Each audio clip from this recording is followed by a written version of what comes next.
দাওয়াত দিলে নাকি সম্পর্ক ভালো হয়, এটাই বুঝি সম্পর্কের নিয়ম। আজকেও আমাদের বাসায় বেশ কিছু মেহমানের দাওয়াত আছে, তো কি কি রান্না করা হয়েছে, কি কি আয়োজন করা হয়েছে সবই আজকে দেখাবো। প্রথমেই কাল রাতের কথা চিন্তা করি। কাল রাতে আম্মু এগুলো সব কেটে বেছে ধুয়ে খুব সুন্দর করে মশলা দিয়ে মাখিয়ে রেখেছিল। এটাকে এখন ভাজা হবে বলে এজন্য আম্মু চুলা জ্বালিয়ে নিল।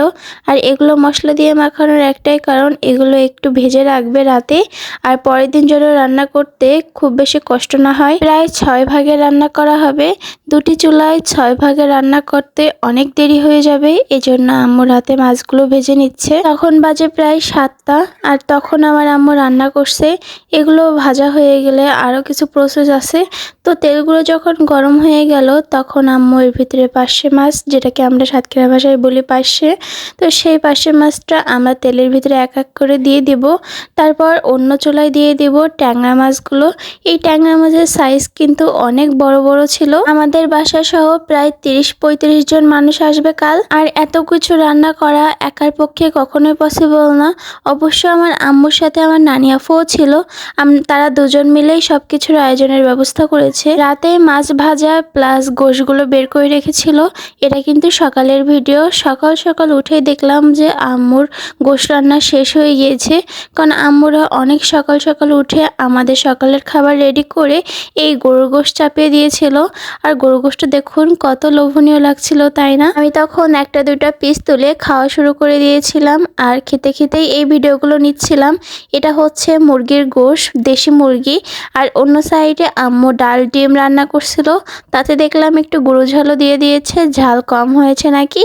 তো এটা কিন্তু দেখতে এখনো খুব ভালো লাগছে, আর এটা এখনো কমাবে, ডালটা একটু ঘন ঘন রাখবে। আম্মু এখানে মশলাগুলো সব খুলে খুলে রাখছে, কারণ হাতের কাছে কখন কি লাগে। আর অন্যদিকে আম্মু এই বড় বড় সাইজের চিংড়িগুলোকে একটু তেলে লবণ হলুদ দিয়ে ভেজে নিয়েছিল এই সবজির সাথে রান্না করবে বলে। এখানে হচ্ছে একটা মিক্সড সবজি করা হয়েছে। আমাদের বাসায় অনেকজন মেহমান আসবে জানেনই তো, এই জন্য 2 ঝুড়ি হচ্ছে সবজি। তো এর ভিতরে আছে পটল, পেঁপে, আলু, গাজর, কালি, তারপর বরবটি, আরও অনেক কিছুই ছিল। তো এটা কিন্তু আসলে খেতে অনেক ভালো লাগবে মনে হচ্ছে। এরই ফাঁকে আপনাদের সাথে একটা কথা বলতে চাই, আপনারা অনেকেই কিন্তু আমার ভিডিও দেখেন কিন্তু ফলো বা কমেন্ট কিছুই করেন না। তো আপনারা চাইলে কিন্তু আমাকে ফলো দিতে পারেন, আর আপনাদের মজার মজার কমেন্টগুলো আমার সাথে শেয়ার করতে পারেন, আমি আপনাদের রিপ্লাই ভিডিও দিব। এদিকে আমার নানি আপু চালগুলোকে মাপ দিচ্ছিল যে কতগুলো করে চাল নেবে। প্রায় 5 কেজিরও বেশি চাল নিয়েছিল বাসার মেহমান সংখ্যা অনুযায়ী। তো চালগুলো একটু ঝেড়ে নিয়ে আপু ওজন দিচ্ছিল। আর অন্যদিকে তো আম্মু এখনও রান্না করছে। আর তারপর কী কী রান্না হয়েছে বলুন তো? এটা হচ্ছে পার্শে মাছ ভুনা, তারপর ছিল ট্যাংরা মাছ ভুনা, আরও তো রান্না হচ্ছেই। এই মাছগুলোকে কাল রাতে যেহেতু ভেজে ধুয়েছিল, সেজন্য আজকে ভুনা করতে বেশিক্ষণ টাইম লাগেনি, শুধু একটু তেলের উপরে মশলা দিয়ে একটু পানি দিয়ে দিলেই হয়ে গেল। আর অন্যদিকে তো সেই দেশি মুরগির রান্না প্রস্তুতি এখনও কমপ্লিট হয়নি। আর তারপর এখানে আমি শুধু কাজ ছিল ভিডিও করা। নানি আপু চালগুলোকে খুব ভালো মতো ধুয়ে দিয়েছে। তারপর আম্মু এর ভিতরে বৃষ্টির পানি দিয়ে দেবে।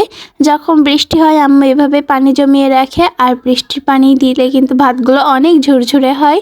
তো তারপর এই যে আমাদের দেশি মুরগি রেডি, রান্না এখন অলরেডি সব কমপ্লিট। এখন আমরা একটু ফ্রেশ হয়ে অপেক্ষা করছিলাম যে মেহমান আসার জন্য। আর ইতিমধ্যে কিন্তু আমাদের মেহমান এসে গিয়েছে। মামা অলরেডি এখানে সবাইকে সার্ভ করছিল। এখানে সবাই একসাথে খাওয়া দাওয়া করে ফেলছে, আর আমি তো আগেই খেয়ে ফেলছি। আল্লাহ যখন বান্দার উপর খুশি হয় তখন বাসায় মেহমান পাঠায়। আর আলহামদুলিল্লাহ আমরা মেহমান অনেক পছন্দ করি। আমাদের মাসে বা 1 মাস পর পর এরকম মেহমান আসতেই থাকে। আমাদের ফ্যামিলিটা তো অনেক বড়, এক পক্ষ দাওয়াত করা হলে তার কিছুদিন পর হয়তো আর এক পক্ষ দাওয়াত করা হয়। আমার এই দাওয়াতের ব্লগটি আজকে এই পর্যন্তই ছিল। তো সবাইকে আল্লাহ হাফেজ।